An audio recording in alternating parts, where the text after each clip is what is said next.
Hey guys, welcome to the channel. In this video I'm showing you how to use anti-gravity Chrome extension.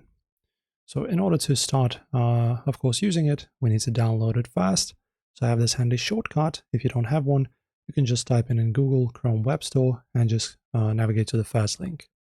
In here just type in anti-gravity and just navigate to this page. You're looking for the extension with this kind of icon, and let's add it to Chrome. Add extension. And now for your ease of use, just go ahead and pin it in your toolbar.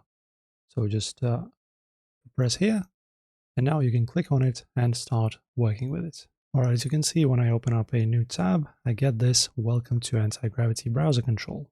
So you can see the agent can click, scroll, type, and navigate to web pages automatically. And while working, it displays an overlay showing its progress and provides controls to stop execution if you need to intervene. And now guys, we can just navigate to any standard website. For example, let's just go ahead and go into Wikipedia. There you go, navigate to here. And then when you click this extension icon, it immediately executes the inject function, scanning your page's DOM nodes, stripping their static position attributes, and replacing them with position equals absolute and transform.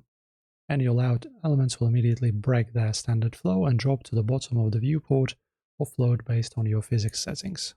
So that is how you use this extension. Pretty simple, only in a few steps. If this video was helpful, as always guys, don't forget to like and subscribe.